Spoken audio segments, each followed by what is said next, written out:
হক ফাউন্ডেশনের যিনি উদ্যোক্তা আমাদের আব্দুল হক সাহেবের সন্তান শেখ মোহাম্মদ সাইদুল হক সাহেব, উনি এই মাহফিলটার জন্য সুদূর শত শত না হাজার হাজার মাইল দূর থেকে এখানে এসেছেন, তাই না?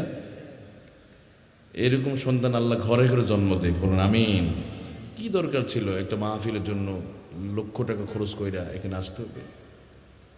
শুধু আজকে না, কয়েক বছর ধরে ভাইদের সাথে আমার কথা হয়, শুধু মাহফিলের জন্য এখানে আসলে অনেক কিছু পেয়ে যাবে তাও না, শুধু আল্লাহকে খুশি করবার জন্য। ওনার বাবার স্বপ্ন, ওনার বাবা যে কাজগুলো ভালোবাসে এটাকে সাপোর্ট দেওয়ার জন্য উনি এসেছে। এজন্য আমাকে খুব ভালো লেগেছে। আমি ভাইদের জন্য দোয়া করি আল্লাহ যেন তার বাবার কাজগুলো যেন সে যেন আঞ্জাম দিতে পারে, বলুন আমিন। আল্লাহ তার হৃদয়কে প্রশস্ত করে দেখ, সম্পদের প্রশস্ততা আল্লাহ দান করুক, বলে আমিন। মা গররাকা বিরাব্বিকাল কারীম।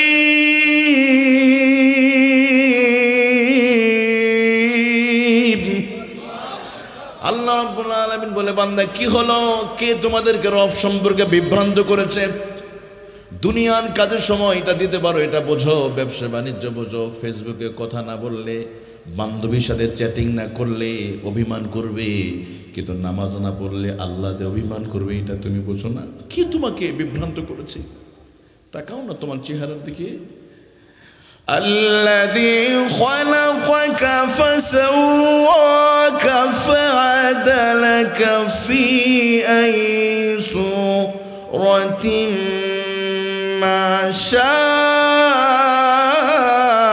রাক্কাবাক।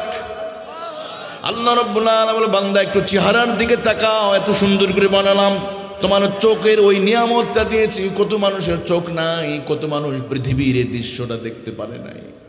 আমার এই চোখের নিয়ামতটা দিয়ে তুমি গুনার মধ্যে তুমি ব্যস্ত থাকলে, এই চোখ নামক নিয়ামত দিয়া ঘন্টার পর ঘন্টা ফেসবুকে সময় দিলে, কম্বলের নিচে শুয়ে শুয়ে অশ্লীল নাটক, সিনেমা, ন্যাংটা মেয়েদের ছবি দেখলে, ঘন্টা পর ঘন্টা মোবাইলকে সময় দিয়েছ, তুমি তোমার রবের জন্য একটা ঘন্টা তুমি সময় দিতে পারো নাই। কি হলো? কে তোমাদেরকে রব সম্পর্কে বিভ্রান্ত করেছে? আমার যুব ভাইরা, আমার আল্লাহ রাব্বুল আলামিন যদি বেশি নয় শুধু চোখটা নিয়ে যদি প্রশ্ন করে, আমরা অধিকাংশ মানুষ এই চোখ নিয়ে আমরা ধরা খেয়ে দেবো আল্লাহর কাছে।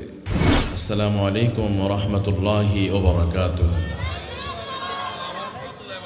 মাশাআল্লাহ, আলহামদুলিল্লাহ। আর আমরা যা দাঁড়িয়ে আছি দেখেন, আমাদের বাবা যে মুরব্বী মানুষ, সবচেয়ে বয়স্ক মানুষ, উনি যে কথাগুলো বলছে এক কথাই ওয়াজ হয়ে গেছে আমি মনে করি। এত বয়স হয়ে প্রায় 80+ বয়স, এত বয়স্ক মানুষ, উনি কত ধৈর্য ধারণ করে আমাদের সাথে আছে, তাই না? তো যুবক ভাইরা, আমরা কি আল্লাহর জন্য একটা ঘন্টা সময় দিতে পারি না আমরা? তো যারা বাইরে ঘোরাফেরা করছে, আমরা জান্নাতের বাগানের ভিতরে প্রবেশ করে ফেলি ইনশাআল্লাহ। ইন্নাল হামদালিল্লাহিল আকরামিল্লাযী খালাকাল ইনসান ওয়া কাররামা ওয়া আল্লামাহু মিনাল বায়ানি মা লাম ইয়া'লাম ফাসুবহানাল্লাযী লা ইহসা ইমতিনানুহু বিল লিসানি ওয়ালা বিল কলম। نشهد أن لا إله إلا الله وحده لا شريك له ونشهد أن سيدنا وسندنا وحبيبنا وطبيب قلوبنا ومولانا محمدا عبد الله ورسوله الذي أرسله بالحق بشيرا ونذيرا وداعيا إلى الله بإذنه وسراجا وقمرا منيرا. فقد قال الله تعالى في كلامه المجيد وفي فرقانه الحميد. জবান ছেড়ে দিয়ে সকলেই বলি, আউযু বিল্লাহি মিনাশ শাইতানির রাজিম। بسم الله الرحمن الرحيم إن الله وملائكته يصلون على النبي يا أيها الذين آمنوا صلوا عليه وسلموا تسليما اللهم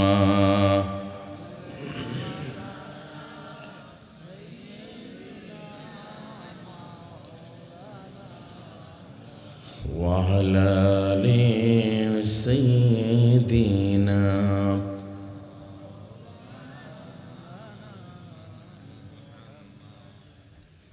ज़ियारत मदीना की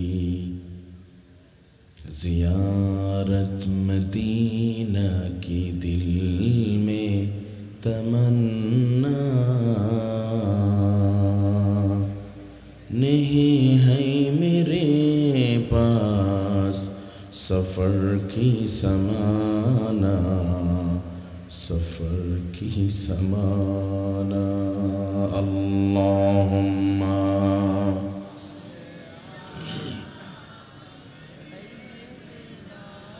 मौलाना मुहम्मद वअला आलिहि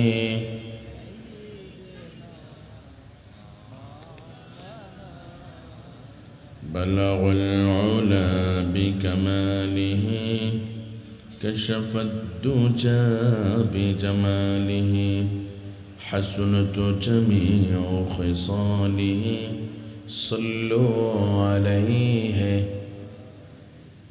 मुस्लिम आमी संग्रामी आमी चिरर नबीर मुस्लिम आमी संग्रामी आमी चिरर नबीर अल्लाह के सारा काउके मानी ना अल्लाह के सारा काउके मानी ना नारे तकबीर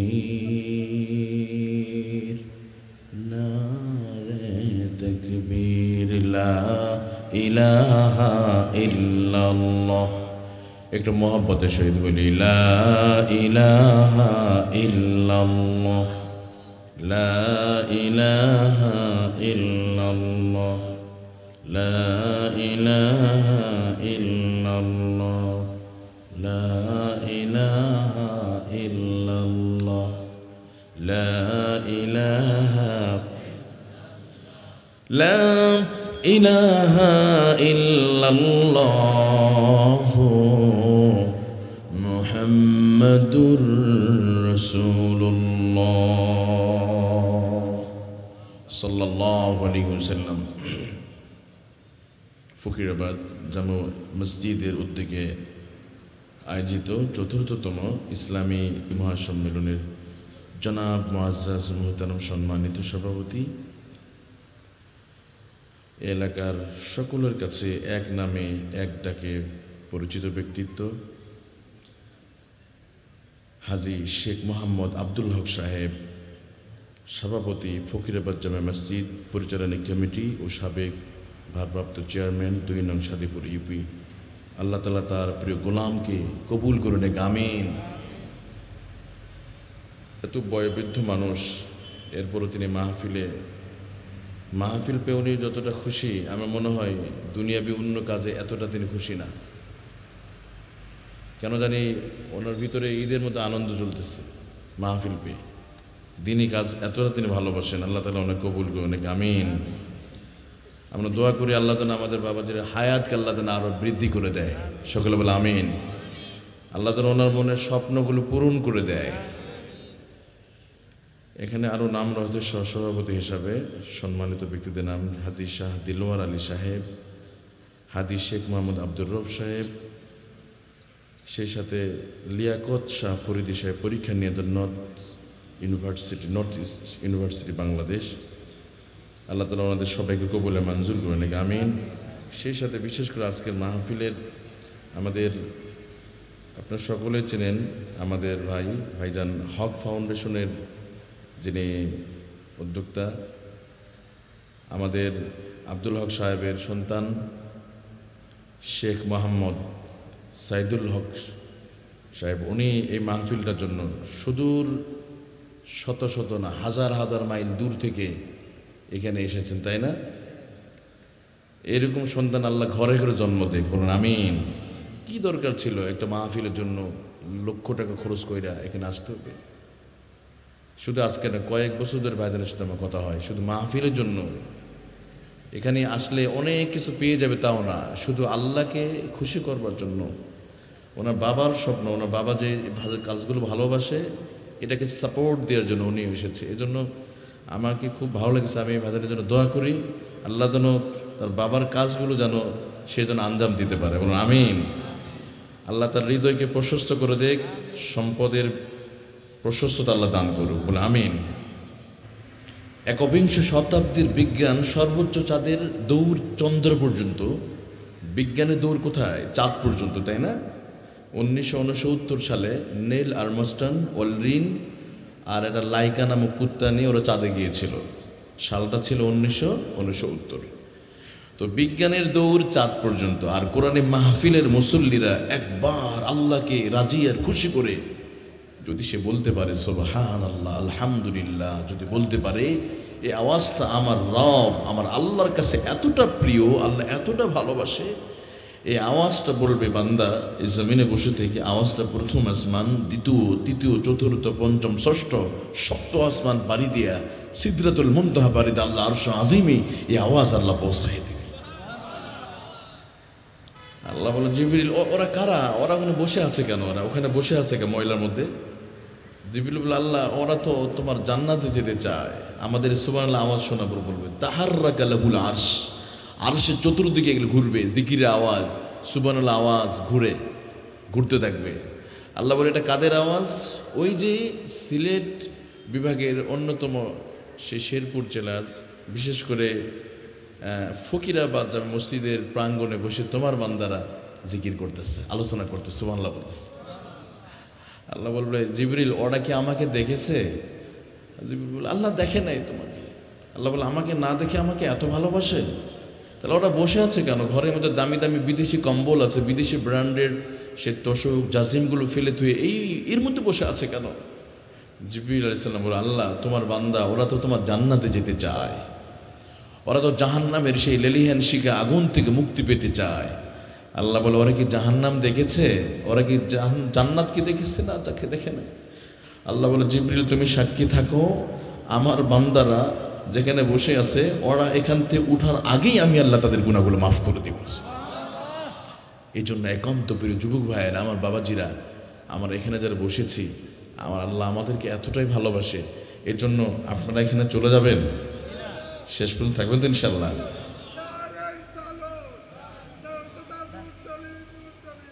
মাশাআল্লাহ, আলহামদুলিল্লাহ, কবুল আমিন বলেন। আমার যুবক ভাইরা চলুন না, যে আল্লাহ তাআলা আমাদেরকে এই মাহফিলে এনেছে, শুকরিয়া আদায় করে বলি আলহামদুলিল্লাহ। লাখো কোটি দরুদ সালাতু সালাম, তার চাইতে অনেক অনেক বেশি সালাতু সালাম প্রেরণ করছি আমার আপনার প্রিয় নবী, নবীদের নবী, বিশ্ব সবার সভাপতি, ইমামুনা, কুদওয়াতুনা, হাবিবুনা নবী মুহাম্মদুর রাসূলুল্লাহ সাল্লাল্লাহু আলাইহি ওয়াসাল্লামের উপর মাতোয়ারা হয়ে আমরা দরুদ সালাম পেশ করছি। সকলে বলছি সাল্লাল্লাহু আলাইহি ওয়াসাল্লাম। একান্ত প্রিয় বাবাজিরা, আমরা শুকরিয়া আদায় করলাম কার? তো চতুর্দিকে যখন এই ফিতনা, ইমাম ইবনুল কাইয়্যুম আল জাওজি রাহমাতুল্লাহ আলাইহি, যিনি তার জীবনের অধিকাংশ সময় শুধু কিতাব লিখে জীবনটা শেষ করছে।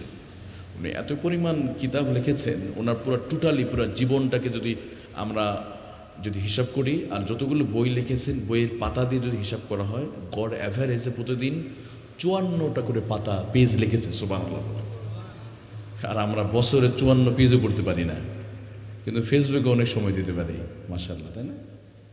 ঘন্টা পর ঘন্টা ফেসবুকে যে সময়টা দিয়ে, এই সময়ের মধ্যে আমরা একটা বই লিখতে পারি। উনি জহর থেকে আসরের মধ্যে বসে বসে একটা বই লিখে ফেলেছিলেন। তো উনি বলছেন যে শেষ জামানায় অন্যতম একটা ফিতনা আসবে। ফিতনা দুই ধরনের, ফিতনাতুশ শাহওয়াত, ফিতনাতুশ শুবহাত। একটা হলো কামনা জাতীয় ফিতনা, অন্তরের মধ্যে মানে এমন কামনা তৈরি করে দেওয়া হবে আমাদের ভিতরে যে শুধু খারাপ চিন্তা চেতনা আমাদের ভিতরে চলে আসবে। আর একটা হলো মানুষ ইমান থেকে দূরে, ইমান দুর্বল হয়ে যাবে। ইমান সহজে মানুষ বাতিলের কাছে মাথা নত করে ফেলবে, নিজের ইমানকে বিক্রি করে দিবে। আমরা সেই সময়ের মধ্যে আছি। তাহলে আসেন আমরা কিভাবে এই ফিতনার মুহূর্তে মোকাবেলা করে বর্তমান পরিস্থিতি, তবে হ্যাঁ বর্তমান পরিস্থিতি যদিও আমাদের অনুকূল নয়, একবার আমরা আমাদের যুব সমাজ, আমাদের সমাজকে আমরা একবারে ফেলে দিতে পারি না। এত ফিতনার ভিতরেও আমাদের যুব সমাজ ইমানের পরীক্ষা দিচ্ছে, আলহামদুলিল্লাহ বলেন। অনেক সময় বলি না যে বর্তমান ইয়াং যুবকরা, সোসাইটি বা বর্তমান মানুষ ধ্বংস হয়ে গেছে, শেষ হয়ে গেছে। না, আলহামদুলিল্লাহ এরপরও টিকে আছে যুবকরা। অনেকেও তারা ফ্রি ফায়ার, পাবজি, মোবাইল নিয়ে মনে ধ্বংস করলো না, এর মধ্যে অনেক যুবকরা ভালো আছে না? তো চলুন, প্রথমে যে কাজটি হবে, আমাদের এই ফিতনার মুহূর্তে আমাদের যদি বাঁচতে হয়, ১৫০০ বছর আগে নবী সাল্লাল্লাহু আলাইহি ওয়াসাল্লাম বলেছেন, ফিতনা ওয়াত্তাকুদ দুনিয়া ফিতনাতুন নিসা, তোমরা নারীর ফিতনা থেকে নিজেকে হেফাজত করো। আর দুনিয়ার মোহ, এটা থেকে হেফাজত করতে হবে। আর নারী জাতীয় যত ফিতনা, এটার অন্যতম হলো এই স্মার্টফোন। আমরা এটা থেকে আমাদের যদি বাঁচাতে হয়, প্রথমে যে কর্মসূচি সেটা হলো আমাদের চোখকে হেফাজত করতে হবে। সুবহানাল্লাহ বলেন। এই চোখকে যদি আমরা হেফাজত করতে পারি, বর্তমান সময়ে ঈমান চুরি করা অন্যতম মাধ্যম হলো ইবলিস তার চোখের মাধ্যমে আমাদের চোখটাকে খারাপ কাজে ব্যবহার করে ঈমানটাকে প্রতিনিয়ত ধ্বংস করে দিতে চায়। এই জন্য এই মুহূর্তে আমাদের এই চোখটাকে যদি আমরা হেফাজত যদি করতে পারি, অনেকাংশে আমার নিজের ঈমানকে আমরা রক্ষা করতে পারব। আর আলোচনার শুরুতে আর একটা ঘটনা বলতে চাই। আজ থেকে 2 বছর আগে সৌদি আরব কিংবা মিডল ইস্টে কোনো একটা দেশে এক অন্ধ যুবককে প্রশ্ন করা হলো। ওই যুবকের দৃষ্টিশক্তি কোনোদিন পাবে না, কারণ চোখটা একদম চামড়া দিয়ে লেপটে গেছে, কোনোদিন সে দেখতে পারবে না। উপস্থাপক যাকে জিজ্ঞেস করলো, যুবক, আল্লাহ যদি তোমার চোখটা যদি ফিরিয়ে দেয় তাহলে তুমি কি করতে চাও? যুবক বলে, আমি চাই না এই চোখ, আমার দরকার নাই চোখের। আমি ভাবতেছিলাম যুবকটা মনে হয় আসলে পাগল, সে পাগল। আমি ভাবতেছিলাম তার ওই মানে ভাষ্যকর দেয়াটা, হ্যাঁ। কিন্তু পরে দেখলাম না, সে সঠিক বলেছে, সে আসলেই জ্ঞানী। সে বলছে আমার দরকার নাই। কেন দরকার নাই?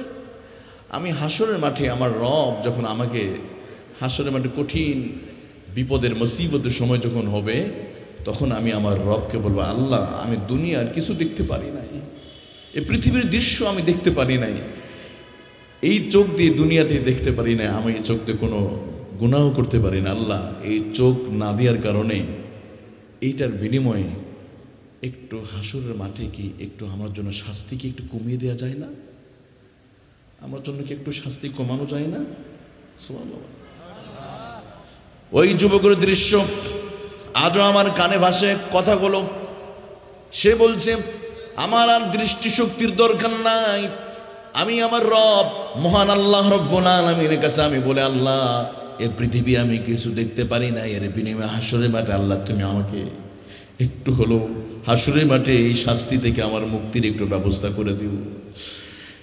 এই ছোট্ট যুবকের কথাগুলো এতটা ভালো লেগেছে, গোটা পৃথিবীতে ভিডিওটা ভাইরাল হয়ে গিয়েছে। তাহলে এবার আসেন, ও আমার যুবক ভাইয়েরা, আমরা এই চোখটা দিয়া কত গুনাহ, কত অপরাধ, কত কিছু করছি। আহারে, 24 ঘন্টার ভিতরে আমরা এই মোবাইল ফোনকে আমরা 10 ঘন্টা মোবাইল ফোনকে আমরা দিই, মানে এই চোখ দিয়ে 10 ঘন্টা মোবাইল ফোন দেখি আমরা। সর্বনিম্ন হলো ফেসবুক, ইউটিউব, মেসেঞ্জার। আজ থেকে 30 বছর আগে এই ফিতনাটা ছিল না, 40 বছর আগে এতটা ছিল না। আমরা ঘন্টার পর ঘন্টা দিচ্ছি, অথচ 5 ওয়াক্ত নামাজ পড়তে 1 ঘন্টা লাগে না। এখানে সময় দিতে, যেমন ফজরে 10 মিনিট, জহরে 10, আসরে 10, মাগরিবে 10, এশায় 20, কত হলো? 1 ঘন্টা। তাহলে 5 ওয়াক্ত নামাজ পড়তে লাগে 1 ঘন্টা, আর ফেসবুকে শুধু মেসেঞ্জার, ইউটিউব আর হোয়াটসঅ্যাপে সময় দিয়ে আমরা 10 ঘন্টা। আল্লাহ বলে, বান্দা, তোমার ফেসবুক তো তোমার খাবার দেয় না, তোমার মেসেঞ্জার তোমার তো খাবার দেয় না। যেই মেসেঞ্জারে তুমি তোমার অমুক সাথে তুমি চ্যাটিং করতো, সে তো কখনো তোমার জন্য এক সন্ধ্যা খাবার দেয় নাই। আমি আল্লাহ তোমাকে তো খাবার তো দিয়েছি জন্মের আগে থেকেই। আমি আল্লাহ মায়ের পিঠের ভিতরে আমি খাবার সাপ্লাই করে তিল করে আমি আল্লাহ তোমার বড় করে দিয়েছি। এরপরে তুমি আমার জন্য 1 ঘন্টা তুমি সময় দিতে পারো না? ফেসবুকে বান্ধবীর জন্য একটু কথা, ফোনে কথা বলতে দেরি হলে ব্যাকআপ হয়ে যায়, কথা বন্ধ হয়ে যায়, অভিমান করে। আল্লাহ বলে, বান্দা তুমি বছরের পর বছর তুমি আমার ডাকে সাড়া দাও না, এরপরে কিন্তু আল্লাহ আমাদের সাথে অভিমান। আল্লাহ রাব্বুল আলামিন আফসোস করে বলছেন, মা গররাকা বিরাব্বিকাল কারীম।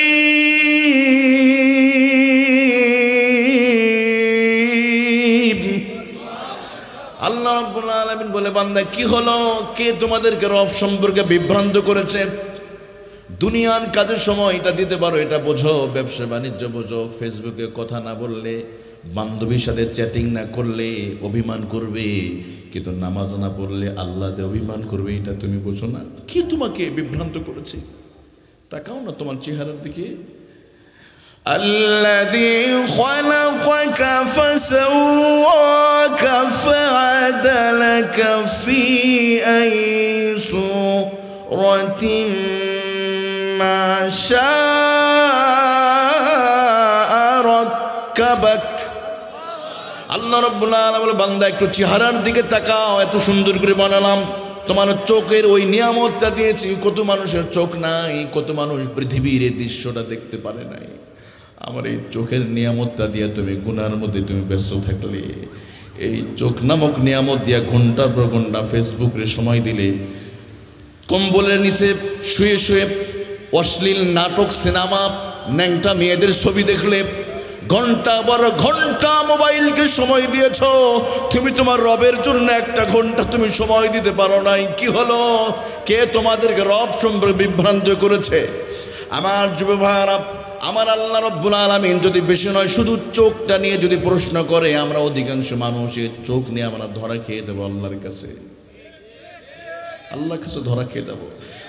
ওই যুবকের আরেকটা প্রশ্ন জবাব ছিল, সে এটাও বলেছিল, যদি কথার কথা যদি কোনোদিন দৃষ্টিশক্তি যদি পেয়েও যাও তাহলে কি করবে? সে বলেছিল, আমি জানি দৃষ্টিশক্তি পাবো না, যদি পাই প্রথম দৃষ্টিটা হবে আমি কোরআনুল কারীম আমি দেখবো। দেখেন কি মানে সাংঘাতিক এটা অ্যান্সার করেছে। যদি পাই, আমি তো পাবো না জানি, যদি কোনোদিন দৃষ্টিশক্তি আমার আল্লাহ যদি ফিরিয়ে দেয়, প্রথম আমার তাকানোটা হবে আল্লাহর পাঠানো কালামুল্লাহ শরীফের দিকে। সুবহানাল্লাহ।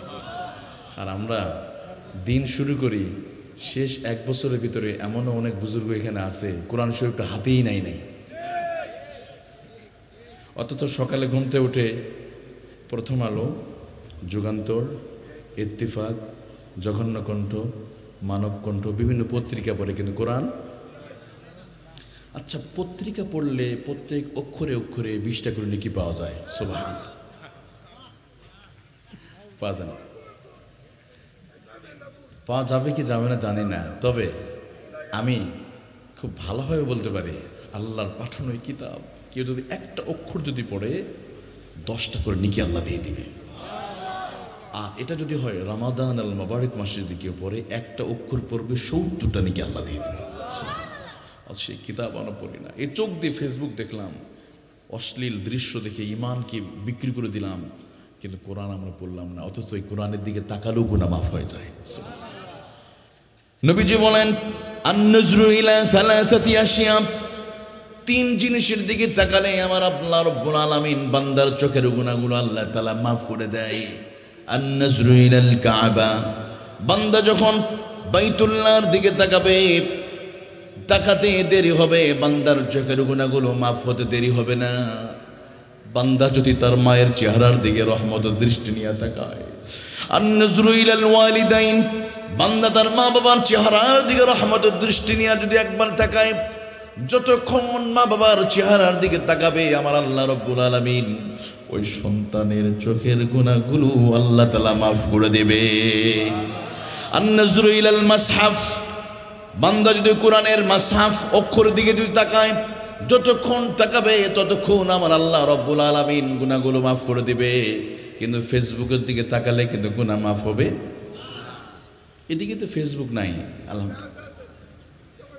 এদিকে ফেসবুক আছে, ফেসবুক নিষিদ্ধ না, এদিকে ফেসবুক শরীফ এদিকে আছে না।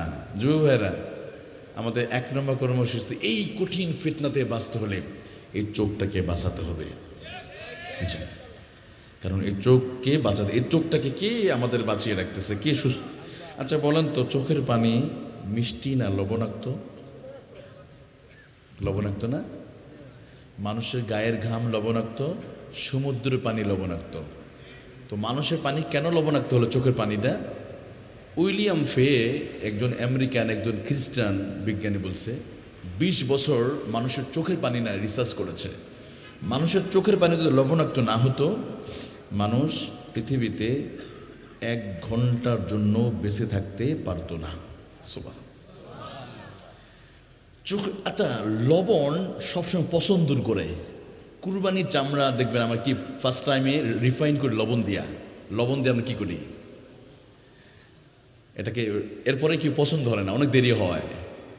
ঠিক আমাদের চোখে এই লবণাক্ত পানি নামক মেডিসিন আমার আল্লাহ দিয়ে প্রতি সেকেন্ডে সেকেন্ডে বাতাসের সাথে ভয়ঙ্কর ব্যাকটেরিয়া চোখে ঢোকে। আর চোখের নিচে একটা ছিদ্র আছে, ঠিক প্রাইভেট কারের সামনে দিকে হুইপার আছে না, নিচ দিয়ে পানি ছেড়ে দেয়, এভাবে পরিষ্কার করে। ঠিক তেমনি আল্লাহ রাব্বুল আলামিন আমাদের সবার চোখের নিচের ছিদ্র দিয়া লবণাক্ত পানি নামক ওই পাউডার দিয়ে আমার আল্লাহ রাব্বুল আলামিন প্রতি সেকেন্ডে সেকেন্ডে চোখগুলো আল্লাহ তাআলা পরিষ্কার করে দেয়। উইলিয়াম ফে বলেন, গোটা পৃথিবীর সমস্ত বিজ্ঞানী এক জায়গায় একত্রিত হয়, মানুষের চোখের 1 ফোঁটা পানি তারা বানাতে পারবে না। আমার আল্লাহ রাব্বুল আলামিন এই দামি চোখের পানি সাপ্লাই দিয়ে আমাদের চোখগুলো আল্লাহ তাআলা এত সুন্দর করে বাঁচিয়ে দিচ্ছে। সুবহানাল্লাহ। ফাবিআই আলাই রাব্বিকুমা তুকাযিবান।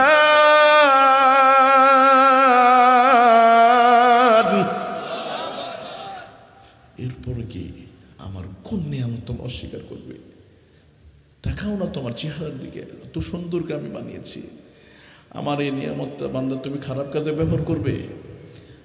আমার জন্য কি ব্যবহার করা যায় না? আল্লাহ তাআলা বলে, বান্দা আমার এই নিয়ামত লাতুসআলুন্না ইয়াউমাইযিন আনিন নাঈম, অবশ্য আল্লাহ জিজ্ঞেস করে, নাজআল লাহু আইনাইন আলাম নাজআল লাহু আইনাইন ওয়া লিসানান ওয়া শাফাতাইন।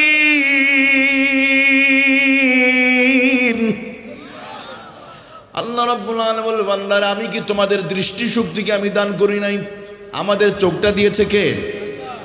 ও যুবক ভাইয়েরা, আমার বাবাজিরা, আসুন এই ফিতনার মুহূর্তে বর্তমান পৃথিবীতে নিজের ঈমানটাকে যদি বাঁচাতে হয়, এই প্রযুক্তিগত ফিতনাতে আমাদের বাঁচাতে হলে প্রথমে চোখটাকে আমাদের হেফাজত করতে হবে,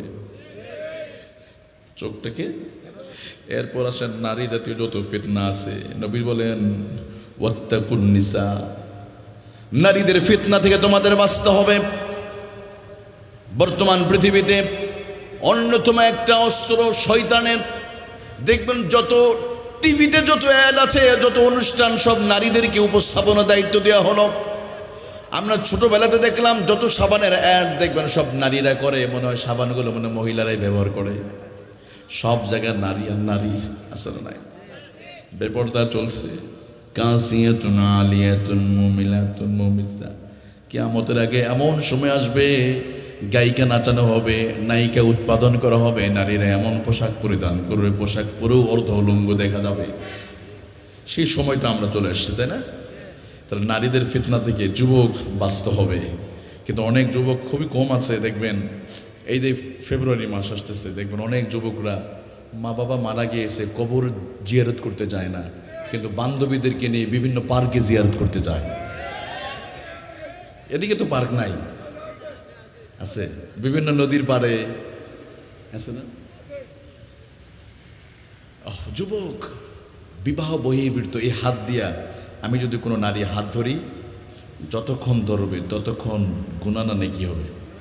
গুনাহ হবে, ভয়ঙ্কর গুনাহ, যতক্ষণ ধরবে ততক্ষণ কবির গুনাহ, তওবা না করলে মাফ করবে না। ঠিক ওই ধরাটা যদি একটু বৈধভাবে হয়, একটু আলহামদুলিল্লাহ কবুল বলে যদি কেউ ধরে, যতক্ষণ বইয়ের হাত ধরবে ততক্ষণ আল্লাহ তাআলা নেকি দিতেই থাকবে।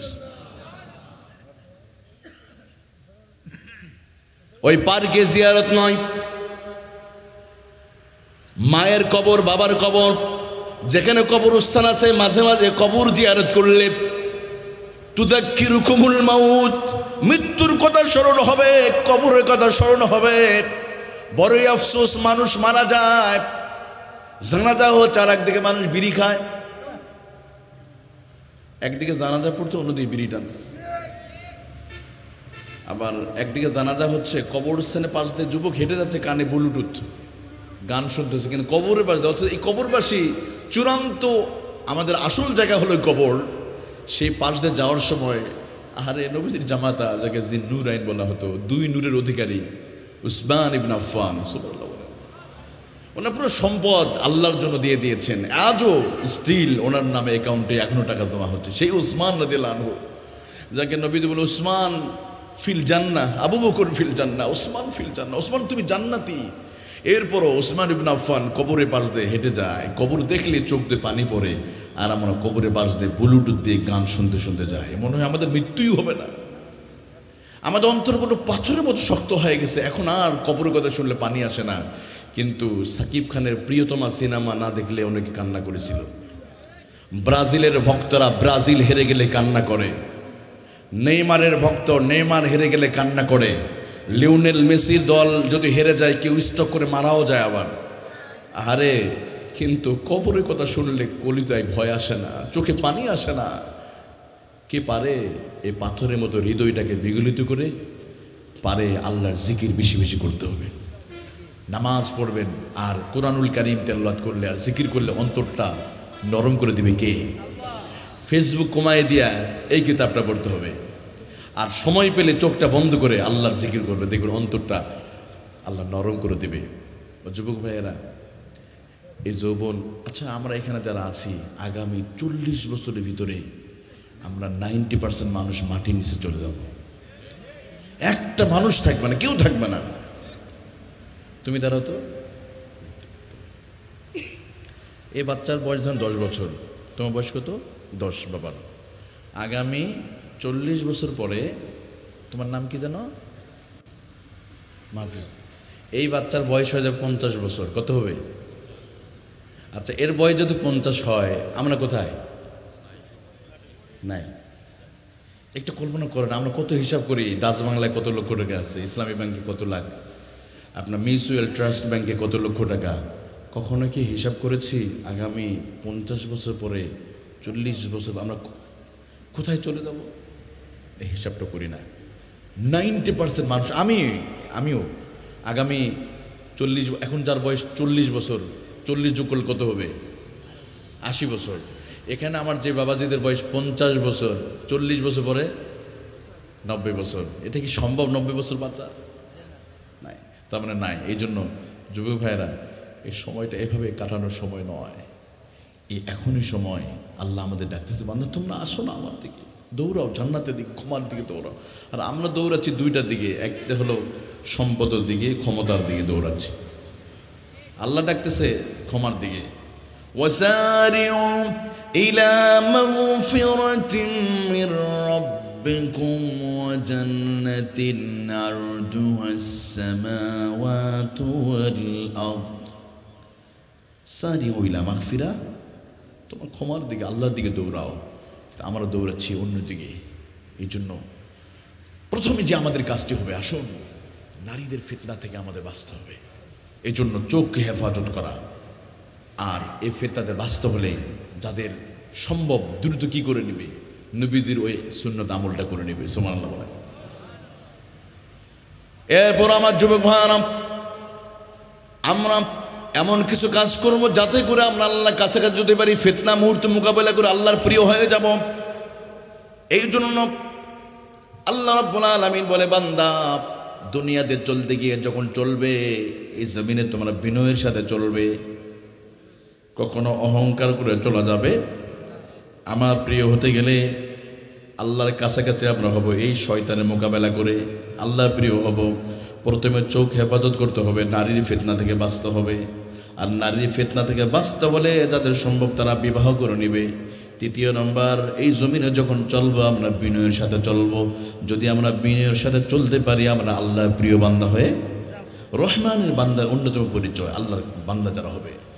আল্লাহ রাব্বুল আলামিন বলেন, ওয়া ইবাদুর রহমানিল্লাযীনা ইয়ামশুনা আলাল আরদি হাওনা।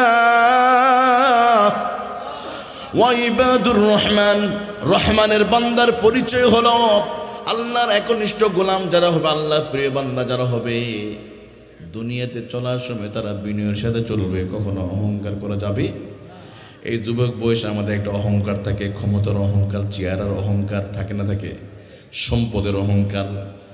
ও যুবক ভাইয়েরা, এই বয়সে চেহারার অহংকার করে কোনো লাভ নাই। মৃত্যুর 24 ঘন্টার ভিতরে আমাদের চেহারাটা পচে যাবে। যে হাত নিয়ে আমি অহংকার করে ক্ষমতার অপব্যবহার করে একজন থাপ্পড় মারলেন, কারো জায়গা দখল করলেন, হারাম কোনো বস্তু দখল করলেন, মৃত্যুর 24 ঘন্টার ভিতরে হাতটা পচে যাবে। যেই মুখটা দিয়ে সুদ আর ঘুষের টাকা পেটে ঢুকালাম, এই মুখটা পচে যেতে লাগবে মাত্র 10 ঘন্টা, 10-12 ঘন্টার ভিতরে দেখবেন মানুষের জিহ্বা পছন্দ করবে, পেটটা ফুলে যাবে। যে যত হারাম খাবে তত পেট ফুলে যাবে। নাউজুবিল্লাহ বলেন। এই জন্য আমাদের অনেক সময় দোয়া কবুল হয় না আমাদের, তখন হুজুরদের দোষ। হুজুর এত হাদিয়া দিলাম, মিলাদ পড়ালাম, দোয়া কবুল হয় না কেন? মানে সব দোষ আমাদের। দোয়া কবুল হবে কেমনে? এক হাতে রব্বানা যালামনা আনফুসানা, আর এক হাতে সুদের দেনা পাওনা। মসজিদে নামাজ পড়ে উনি বুজুর্গ চলে গেছে, ব্যাগ নিয়ে টাকা তুলবে। এদিকে তো কেউ সুদ খায় না, সিলেটে না, এদিকে নাই, এদিকে সুদ খায়। আহা, দোয়া কবুল হবে কেমনে? এক হাতে রব্বানা যালামনা, আর এক হাতে সুদের দেনা পাওনা। দোয়া কবুল হবে? দোয়া কবুল হবে কেমনে? এক হাতে রব্বানা যালামনা, আর এক হাতে যৌতুকের মোটরসাইকেল। এদিকে কেউ যৌতুক নেয় না, এদিকে যৌতুক আছে। একটু আস্তাগফিরুল্লাহ আসতে বলেন, যারা নেয় তারা আবার শুনতে পাবে। যৌতুক নিলে তার ওই যৌতুকের টাকায় টুপি কিনলে ওই টুপি দিয়ে কি নামাজ হবে? আমার খুব ক্লোজ একজন ভাই, যেমন এই আমাদের সাইদুল ভাষা যেমন কথা হয়, আরেকজন ভাই আছে ইতালির, উনি যৌতুকের টাকা নিয়ে উনি চলে গেছে ইতালিতে। হুজুর ওয়াজটা শোনার পরে আমি তওবা করেছি, এখন কি করবো? আমি 10 লক্ষ টাকা নিয়ে এসেছিলাম ইতালিতে, শ্বশুর দিয়েছিল, এখন কি করব? আমার রিটার্ন করা কি সুযোগ আছে? আমি বললাম যার হক তাকে দিয়ে দেন। কই শ্বশুর নাই, কই তার সন্তানদের দিয়ে দেন যদি বাঁচতে চান। হুজুর আমি দিয়ে দেবো, আল্লাহ তার গুনাহ মাফ করবে। উনি আগে বুঝতে পারে নাই। দেখেন মানুষ, আমাদের এই যে প্রবাসী ভাইয়েরা, ওনারা বাহিরে থাকে, ওনাদের কলিজাটা দেশের জন্য পড়ে থাকে। সুবহানাল্লাহ, ওনার বাংলা ভাষা ওয়াজ শুনলে কলিজা ঠান্ডা হয় ওনাদের। আসে ইতালি 24 ঘন্টা ইংরেজি বলে, কিন্তু যখন একটু বাংলা ওয়াজ শুনে তখন থেমে যায়, ওদের জীবন জীবী থেমে যায়, কিন্তু একটু হুজুর ওয়াজটা শুনি না। তো এই জন্য যুবক ভাইয়েরা, যৌতুক নেওয়া যাবে না। যৌতুকের আবার ঈদের সময় আসলে, রমজানের ঈদ আসতেছে, কুরবানির সময়, জামাইকে আতপ চাল 5 কেজি, আজোয়া খেজুর 5 কেজি, দেশি মুরগি 5 কেজি, আর জামাই ছেলেটা একটু কমপ্লিট ড্রেস কিনে দিতে হবে।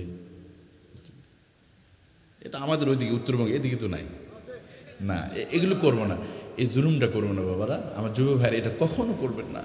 এটা ওই মেয়ের বাবার প্রতি একটা জুলুম হয়। সে তো কলিজা বিক্রি করে দেয়, কোনো কষ্ট হয়, সে বলতে পারে না, চেপে থাকে কষ্টটা, আমার রব শুনতে পায়। ওই শ্বশুরকে স্ত্রীকে পুঁজি করে এটা নেবেন, রাস্তায় ডাকাতি করার চাইতে ভয়ঙ্কর অপরাধ হবে।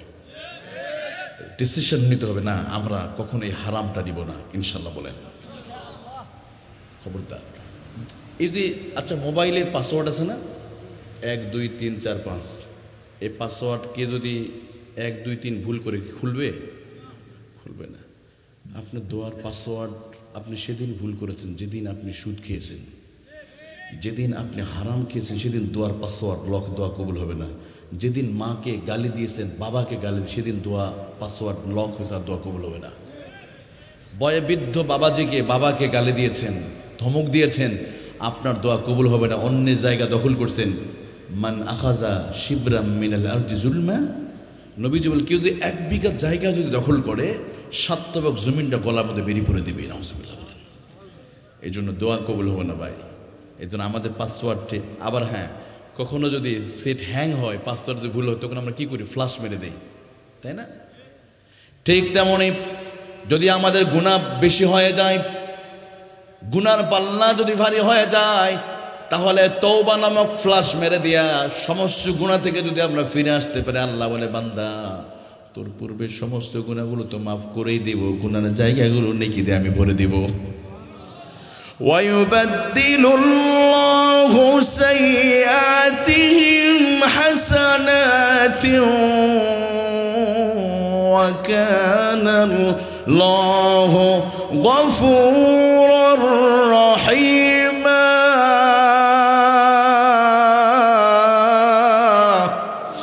আল্লাহ রাব্বুল আলামিন বলে বান্দা তুমি পূর্বে ভুল করেছ, ভুল করে অনুতপ্ত হয়ে যদি কেউ বলে না আর কোনোদিন আমি যৌতুক নেব না, কোনোদিন আমি হারাম খাবো না, কোনোদিন আমি সুদ খাবো না, কোনোদিন বাবা ফেন্সিডিল খাবো না, আল্লাহ বলে বান্দা তুমি যদি কমিটমেন্ট যদি করতে পারো, আমি আল্লাহ পূর্বের সমস্ত গুনাহগুলো আমি আল্লাহ তাআলা মাফ করে দিব। সুবহানাল্লাহ। তাহলে আমার বাবাজিরা, যুবক ভাইয়ারা, আল্লাহর প্রিয় বান্দারা কি করবে? এই ফিতনার সময় মোকাবেলা করে জমিনে যখন চলবে বিনয়ের সাথে চলবে। কখন অহংকারী করবে? যারা অহংকারী করে তারা জমিনে নাস্তানাবুদ হয়ে যায়। দেখেছেন না এক সময় ক্ষমতার অহংকারে বলতো না খেলা হবে, বলতো না? এই যে অহংকারী কথাবার্তা, এটা সে আমার বাবাও যদি বলে আমি আমার বাবার বিরুদ্ধে বলবো। এই জাতীয় অহংকারী কথা কখনো বলা ঠিক নয়। কারণ আল্লাহ কখন ক্ষমতা, সম্পদ আর চেহারা, এই 3টা জিনিস কখনো কন্ট্রোল থাকে। এই চেহারা এখন ভালো আছে না, একটা দিন থাকবে না, থাকবে না, চেহারা পচে যাবে ভাই। মাথার চুলটা আছে না, মৃত্যুর 24 ঘন্টা ভিতরে পচে যাবে। আপনার হাতের আঙ্গুল খসে যাবে, আপনার পেটটা পচে যাবে। যে মুখে দামি দামি ক্রিম লাগিয়েছেন, অনেকে সকালবেলা মর্নিং ওয়াক করে বডিটা সুন্দর রাখবার জন্য, লাভ নাই। আপনি নামাজ পড়েন না, নামাজের মাধ্যমে সবচেয়ে বড় ব্যায়াম। অনেকেই মসজিদের সামনে হেঁটে যায় কিন্তু নামাজ মসজিদে ঢোকে না, আছে না এরকম? যতই ব্যায়াম করেন, যতই ক্রিম লাগান, চেহারা ধরে রাখা যাবে? এই যৌবন ধরে রাখা যাবে না। দুনিয়া অনেকে ফেয়ার অ্যান্ড লাভলি দামি দামি ক্রিম লাগায়, বিদেশি ক্রিম। এর চাইতে আল্লাহ একটা পাঠানো ক্রিম দিছে, ওই ক্রিমটা লাগায় না। দুনিয়ায় ক্রিম কিনতে গেলে, এই যে আমাদের ভাইয়েরা বিদেশ থেকে আসে দেখবেন লাগেজ ভর্তি করে আনে না, অনেক টাকা দাম, কিন্তু একটা সানসিল্ক কিনতে গেলে বিদেশি যেটা ব্র্যান্ডের 200, 500, 800, 900 টাকা লেগে যায়। কত দামি দামি ক্রিম লাগায়। কিন্তু জানেন আল্লাহ তাআলা একটা ফ্রি ক্রিম দিয়েছে। এই ক্রিমটা যদি কেউ লাগায়, আল্লাহ তাআলা তার চেহারার মধ্যে আল্লাহ নূর পয়দা করে দিবে। ক্রিম লাগাতে হয় দিনে 2 বার, আর আল্লাহর পাঠানো ক্রিমটা লাগাতে হবে দিনে 5 বার। কয়বার? অবশ্য বুঝতে পারছেন কোন ক্রিম এটা?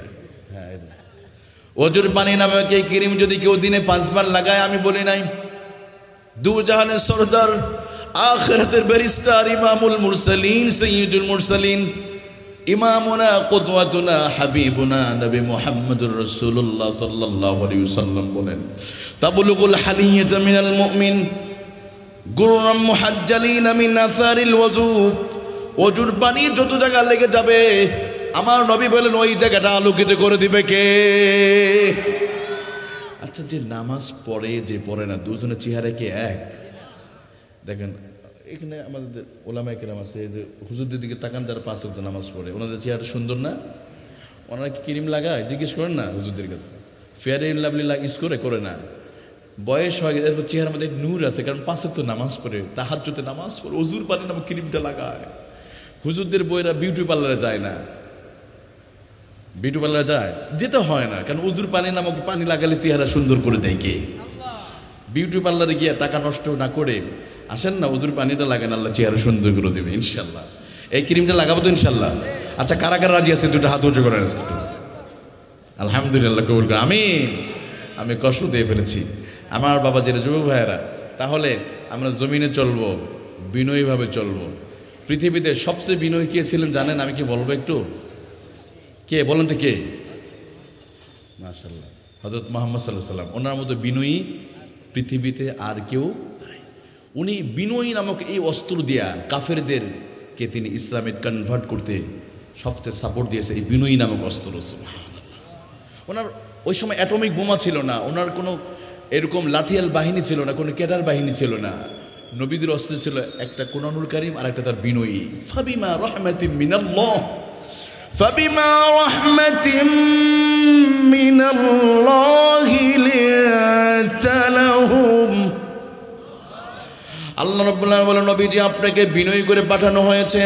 আপনি যদি কর্কশভাষী হতেন, লান ফাদ্দু মিন হাউলিক, তারা তাদের চেহারা ফিরিয়ে নিত, কেউ কালিমা পড়তো না। আমার নবীজি কতটা বিনয়ী। একটা ঘটনা শোনায়, একদিন এক বেদুইন ইহুদি মসজিদে নববীর সামনে গিয়ে দাঁড়িয়ে কুত্তার মতো প্রস্রাব করতেছে। দাঁড়িয়ে মসজিদে নববীতে কুকুরের মতো প্রস্রাব করতে দাঁড়িয়ে থেকে। আচ্ছা, আপনাদের এই মসজিদে কোনো হিন্দু প্রস্রাব করলে কি করবেন আপনারা? যে নামাজ পড়ে না সেও খুব আবেগ দেখাবে, তবে এই আবেগটা ঠিক নয়। আমার নবীটা শিখবো আমরা।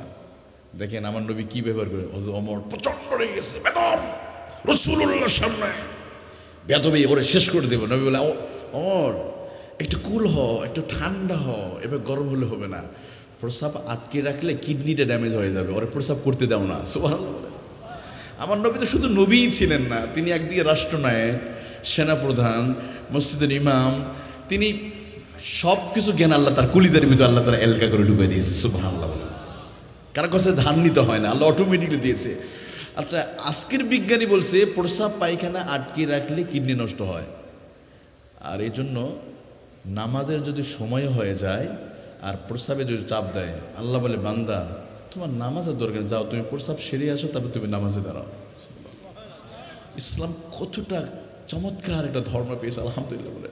তাহলে আমরা কি করতাম? এখানে যদি কোনো হিন্দু প্রস্রাব করতো আমরা দৌড়ে যেতাম মারতে, কিন্তু না, আমার নবী কি করলেন, ওমর একটু চুপ করো, ওরে প্রস্রাব করতে দেন। যখন প্রস্রাব শেষ করে ফেলেছে, আমাদের প্রিয় নবী, দয়ার নবী, কামলিওয়ালা নবী, রহমাতুল্লিল আলামিন নবীজির কাছে গিয়ে বল, অপথিক আমি তোমারে চিনি না, তুমি যেখানে প্রস্রাব করেছো তুমি কি জানো আমরা এখানে আমাদের এই কপালটা সেজদা দিয়ে আমরা আমাদের রবকে তালাশ করি, এখানে আমরা সেজদা দিই, আর তুমি এখানে প্রস্রাব করে দিয়েছ।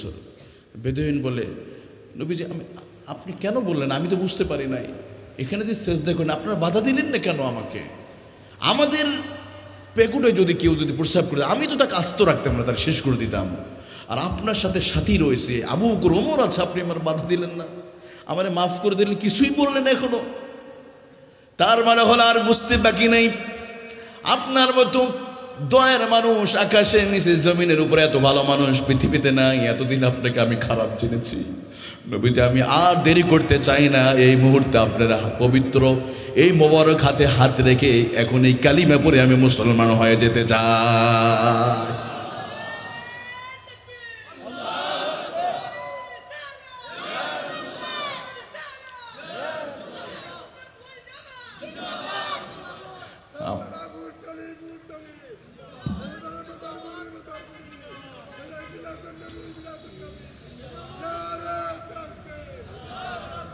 আমার নবীজি যদি রাগ করতেন, রেগে যেতেন, তাহলে ওই বেদুইন কি মুসলমান হতো?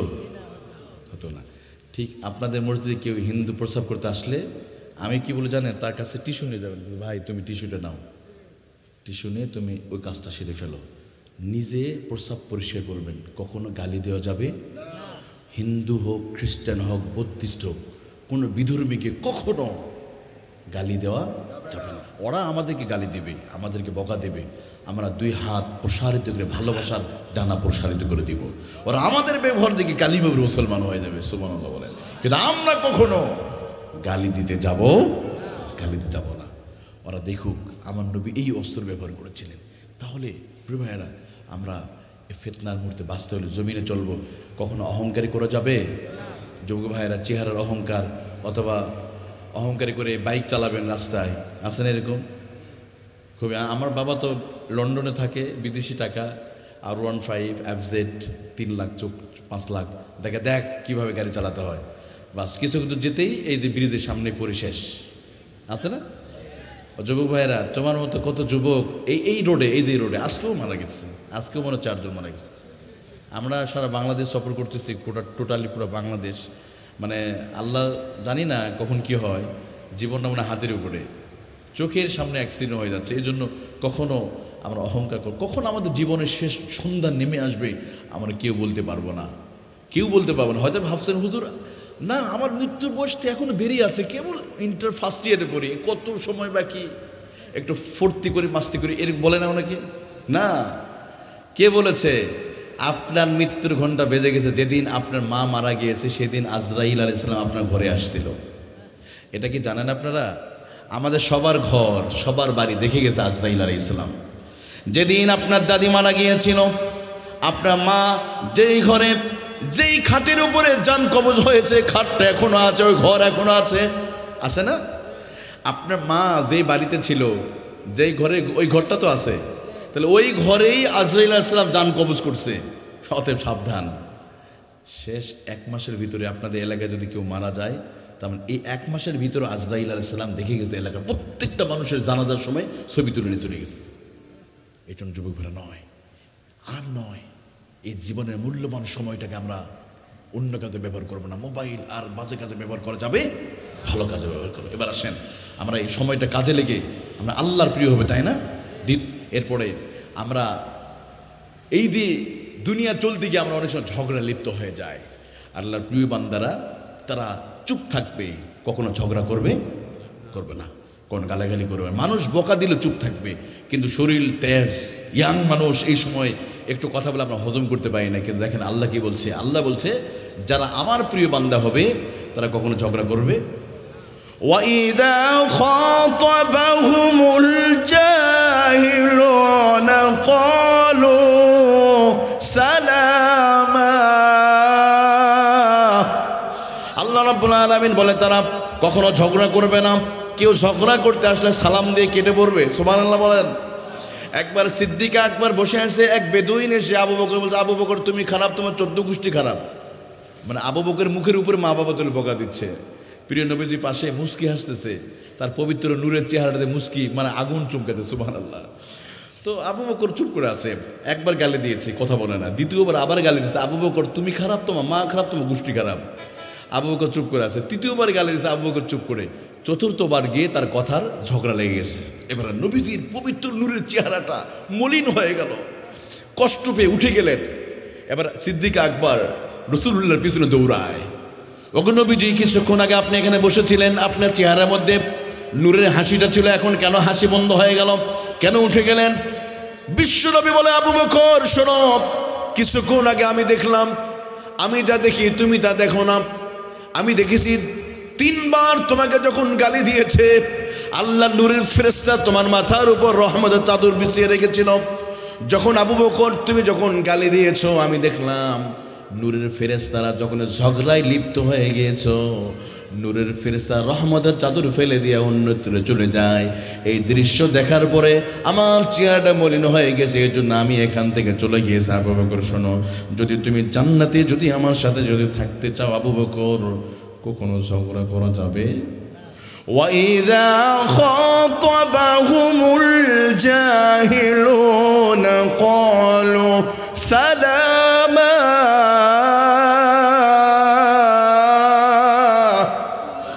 তাহলে আমার যুবক ভাইয়েরা, বাবাজিরা, সমাজে চলতে গিয়ে কখনো ঝগড়া করা যাবে? কেউ যদি আপনাকে গালি দেয়, আপনার মা বাবা তুলে গালি দেয়, কোনো কথা বল, চুপ করে থাকেন। সবচেয়ে বড় অস্ত্র চুপ থাকাটা। এটাকে নীরব বিপ্লব বলা হয়। নবীজি চুপ থাকতেন, যত গালি দিয়ে চুপ থাকতেন। আপনার বন্ধু গালি দিচ্ছে, কথা বলার দরকার নেই। স্বামী রেগে গেছে, স্ত্রী চুপ করে থাকেন না। স্ত্রী রেগে গেছে, স্বামী চুপ থাকেন। দেখেন ঝগড়া হবে? মাঝে মাঝে আমাদের ভিতরে হয় কি না? হয়, কারণ আমাদের কাদামাটির মানুষ হবে। তবে আমাদের এ ঝগড়া হবে না একটা কৌশল যদি মানি। স্বামীরা আছেন যারা, তারা একটা পদ্ধতি মানলে ঝগড়া হবে না। সেটা কি জানেন? ইমাম আহমেদ ইবনে হাম্বল স্বামী স্ত্রী 30 বছর সংসার করেছে, একদিন ঝগড়া হয় নাই। কবর দিচ্ছে, বলছে, ইয়া আম্মে আব্দুল্লাহ, হে আব্দুল্লাহর মা, জানো তুমি জান্নাতি? উনি আবেগে বলতেছে, কবর দাফন করছে তখন। তো তার সাগরিদে বলছে, হুজুর স্ত্রীকে জান্নাতের সার্টিফিকেট দিয়ে দিলেন? হ্যাঁ, কেন দিব না? 30 বছর সংসার করেছি, একটা দিনের জন্য আমাদের ঝগড়া হয় নাই। সুবহানাল্লাহ। আর আমাদের ঝগড়া ছাড়া দিনই শুরু হয় না। শুরুতে দিনে ঘুমতে উঠে ঝগড়া, দুপুরে ঝগড়া, রাতে ঝগড়া, আসলে নাই। ঝগড়া হয় আমাদের জন্য। একটু মাঝে মাঝে স্ত্রীকে একটু প্রশংসা করবেন, স্ত্রীকে একটু পাম দিবেন, পাম একটু ফুলাবেন। স্ত্রীকে একটু মিথ্যা কথা বলা যায়, জানেন এটা? একটু বলে 3 পিস কিনছেন 2000 টাকাতে, বললেন 10,000 টাকা কিনছে, অনেক খুশি হবে। একটু মাঝে মাঝে বলবেন তোমার চেহারাটা না আল্লাহ ওই হীরামণি মুক্তা দিয়ে বানিয়েছে। একটু মাঝে মাঝে পাম দেবেন, ঘরে ঢুকে সালাম দেবেন, মাথায় হাত দেবেন, তোমার চুলগুলো না এত সুন্দর, অথচ মাথায় চুলই নাই, পাম দিচ্ছেন আপনি। মাঝে মাঝে বললেন তোমার দাঁতগুলো না এত সুন্দর, আল্লাহ নিজে হাতে তোমার দাঁত বানায়, অথচ মুখে দাঁতই নাই, পাম দেন না, আমার বোনেরা খুশি হবে। যখন এভাবে আপনি স্ত্রীর প্রশংসা করবেন, তখন ওই স্ত্রী ওই স্বামীকে মাথায় তুলে রাখবে, আপনি খেদমত করবেন আপনার মাথায় তুলে রাখবে। তরকারি যদি লবণ যদি বেশি, নুন যদি বেশি হয়, রাগ করার দরকার নাই, খালি এই কৌশল অবলম্বন করবেন। হুজুর আপনি এটা বলবেন, স্ত্রী বলবেন বিবি জানো আমার 40 বছরের এই দাম্পত্য জীবনে এত সুন্দর তরকারি কোনোদিন আমি খাইনি। স্ত্রী বলে সত্যি কি আজকে রান্না এত সুন্দর হয়ে গেছে, একটু দাও তো, একটু খেয়ে দেখি কেমন লাগে। এবার বিবি যখন মুখে দিয়ে দেখে প্রচণ্ড লবণ বেশি হয়েছে, ওই যে আমার বোনটা এত লজ্জিত হবে, মাথা নিচু করে বলবে স্বামী তোমার মতো এত ভালো স্বামী আকাশের নিচে জমিনের উপরে একটা স্বামী নাই, সত্যি তুমি এখনই বসো, ওই যে মুরগির ডিমটা আছে না ওটা আমি তোমার পোস্ট করে খাওয়াই দেব। প্রশংসা করবেন, কিন্তু আমরা বিবির প্রশংসা করি, অন্যের প্রশংসা করি, নিজের বইয়ের প্রশংসা করলো না, অন্যের বইয়ের প্রশংসা আছে না নাই? নিজে বিরিয়ানি রেখে পান্তার দিকে নজর আছে না নাই? এদিকে নাই তো আমার না। প্রিয় ভাইয়েরা, আপনার বিবির প্রশংসা করবেন, রান্না প্রশংসা, চেহারা, ওরাও কাদামাটি মানুষ, এই তো লোহা নয়, লোহা, রোবটও ভুল করে, তো কাদামাটি মানুষ, আমাদের বিবিরা কি ভুল করবে না? তো মাফ করে দেবেন সংসার জীবন, তাহলে ঝগড়া হবে না। তাহলে আসুন, বর্তমান সময়ে ফিতনার মুহূর্তে, আমি আবার রিপিট করছি কথাগুলো, এই ফিতনার মুহূর্তে আমাদেরকে যদি বাঁচতে হয়, চতুর্দিকে, আমি আগে বলছি রাসূল সাল্লাল্লাহু আলাইহি ওয়াসাল্লাম 1400 বছর আগে বলে গিয়েছে, কিয়ামতের আগে এমন ফিতনা, আসমান থেকে যেমন বৃষ্টি টকটক করে পড়ে, একটা পর একটা ফিতনা নাজিল হবে, ফিতনার কষাঘাতে মানুষ ইমানকে বিক্রি করে দিবে। তো এই মুহূর্তে কী করতে হবে? নবী তো বলেছে বাদিরু বিল আমাল, তোমার আমলের দিকে দৌড়াও, ওয়াসারিউল মাগফিরা, ক্ষমার দিকে দৌড়াও। আর এই সময়গুলোতে ইলজিম বাইতাক, নবী আরেকটা বলে, তোমার ঘরের মধ্যে বেশি থাকো, অপ্রয়োজনে তোমার বাইরে যাও না। আমার নবী কত বিজ্ঞান ভিত্তিক কথা বলেছেন, দেখেন ঘরতে বের হলেই গুনাহ হয়, আপনি ঘরে থাকেন চোখের গুনাহ কম হবে, আপনি গীবত শোনা লাগবে না, অনেক গুনাহ থেকে বাঁচা যাবে। তাহলে এই সময়টা আমার ফিতনাতে বাঁচতে হলে চোখকে হেফাজত করতে হবে, প্রযুক্তি জাতীয় যত গুনাহ আছে এটা হেফাজত করতে হবে, সাথে সাথে কোরআনুল কারীম বেশি তেলাওয়াত করব, সাথে সাথে আল্লাহ জিকির করবো সময় পেলে, নবী সাল্লাল্লাহু আলাইহি ওয়াসাল্লাম পুরো আদর্শ তার সুন্নাহকে মেনে চলবো, সেই সাথে জমিনে চলবো, কখনো অহংকার করব না, কারোর সাথে ঝগড়া করব না। আর সাথে সাথে রাত যখন গভীর হবে তো উঠে আমরা 2 রাকাত নামাজ আদায় করব ইনশাআল্লাহ। তাহাজ্জুদের নামাজ, ফরজের সাথে সাথে শেষ সাথে উঠে 2 রাকাত করে নামাজ পড়া যাবে। আল্লাহ বলেন তোমরা যখন সময় পাবে, ওয়াল্লাযীনা ইয়াবিতুনা লিরাব্বিহিম সুজদাও ওয়া কিয়ামা, তোমরা দাঁড়িয়ে যাবে, তোমরা নামাজে দাঁড়িয়ে যাবে সময় বলে। দেখেন ভোর 4টা যখন বেজে যায়, দেখবেন বাঁশবাগানে পাখিগুলো কিসির মিসির করে ডাকে, মোরগগুলো কুকরু কুক বলে ডাকে, ডাকে না?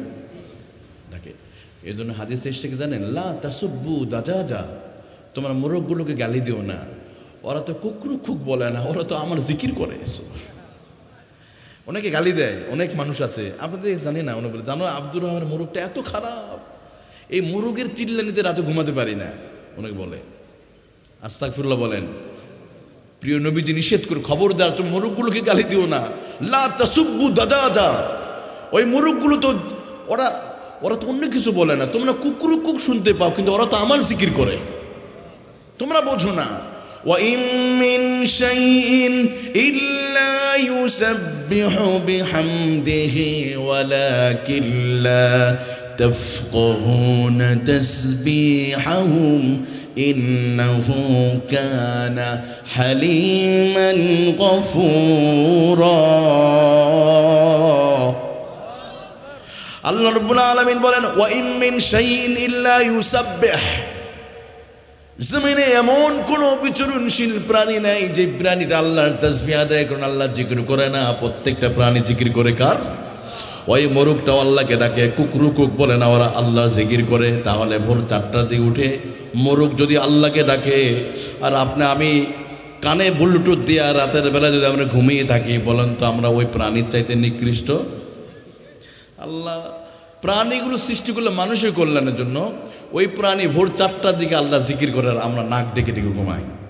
কারণ ম্যাক্সিমাম যুবক একবার রাত দেরি করে ঘুমায়, বর্তমানে এমন একটা ভয়ঙ্কর ট্র্যাডিশন চালু হয়েছে আমাদের ভিতরে, রাত যত গভীর হয় তখন আমরা ঘুমাতে যাই, রাত 2টা 3টার দিকে।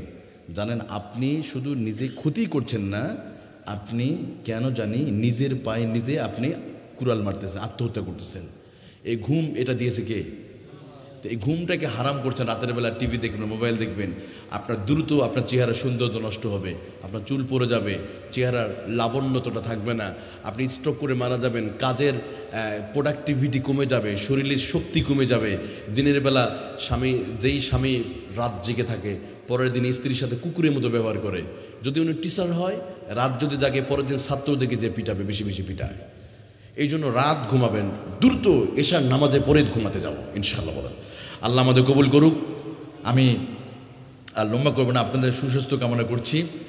বিশেষ করে এই যে মাহফিলের জন্য যারা এত মেহনত করেছেন, এলাকাবাসী যারা সাপোর্ট দিয়েছেন, আমাদের সাইদুল ভাই, উনি সুদূর লন্ডন থেকে কয়েক হাজার কিলোমিটার দূর থেকে উনি এসেছে মাহফিলের জন্য। আমি দোয়া করি এই মাহফিলটা প্রতি বছর হোক। আপনারা চান এটা? আপনারা চান এটা? কারা কারা চান? 2 হাত উঁচু করেন। মাশাআল্লাহ, আলহামদুলিল্লাহ বলেন। আচ্ছা নামান, আমরা দোয়া করি আমাদের সাইদুল ভাইয়ের হায়াত আল্লাহ বাড়িয়ে দেখ, আমিন।